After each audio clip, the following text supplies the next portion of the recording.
Is Donald Trump a mafia boss? Well, of course not.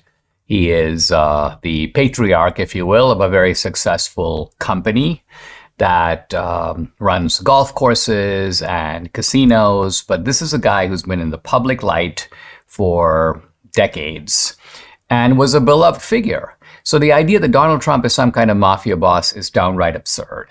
And yet this is exactly what the Fulton County DA, Fani Willis, is going to try to make him out to be. We've been waiting for some time for this Georgia indictment, and it looks like it's going to come down imminently, sometime perhaps in the next day, maybe next few days. There's an article in the Wall Street Journal: Trump faces looming threat of racketeering charges in Georgia cases. Racketeering charges. This conjures up images of Al Capone, of John Gotti, of people running either financial criminal rackets or other types of racketeering operations. And indeed, the journal says Trump is likely to face, in Georgia, charges under Georgia's RICO Act. Now, the word RICO involves racketeering. It's a law that was passed in 1970. It's the Racketeer Influenced and Corrupt Organizations Act. This is what RICO stands for. And this law was passed really to go after the mafia. Basically, what happened is that the feds would find out that they could catch some lower-level mafia guys, but they couldn't tie them to the mafia chiefs, to the mafia bosses. And so they came up with this idea of a law. And what the law basically says is that if you can show that there's a corrupt kind of organizational structure that is there to engage in, let's just say, bank robbery or other types of criminal intimidation or violence, and then you can show that all the members in it, even if they're not directly tied, let's say, to a particular event, to a particular murder or to a particular embezzlement, nevertheless, because they're part of this corrupt organization, they too can be prosecuted. Why? Because the organization itself is deemed to be corrupt and unlawful. So this was the RICO statute, and you can see right away, based on the RICO statute itself, that there's something a little bit problematic here. And by that I mean you have a guy, and let's say a bad guy, and he's a member of an organization, let's say it's a criminal organization, and you show that the criminal organization has done X, Y, and Z, but this guy had nothing to do with it. This guy was, let's say, for example, in California when all these activities were going on in New Jersey.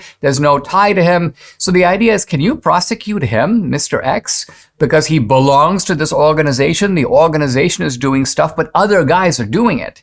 So right away, criminal defense lawyers have raised the point that RICO allows you to go after the innocent as well as the guilty. Now you can say, wait a minute, this guy's a member of a criminal organization. He's not innocent. Well, he's not being prosecuted for being a member of an organization. There's no law that says you can't be a member of an organization, even a gang, even the mafia. So the RICO statute is very problematic. There's a federal RICO statute, and a bunch of states, apparently some 20 states, 30 states, have their own RICO laws. Now, Georgia's RICO law goes beyond the federal statute. Why? Because number one, it covers crimes that the federal statute doesn't cover. And number two, it includes aspects of crimes like making a false statement.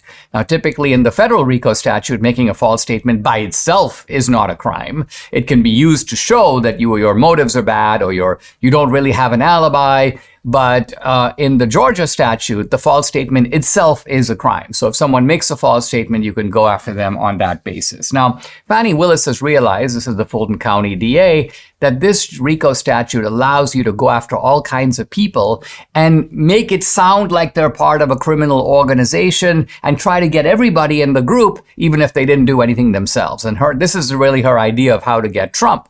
Let's get him in Georgia by showing there's a ring of Trumpsters who are working in Georgia to change the outcome of the Georgia election.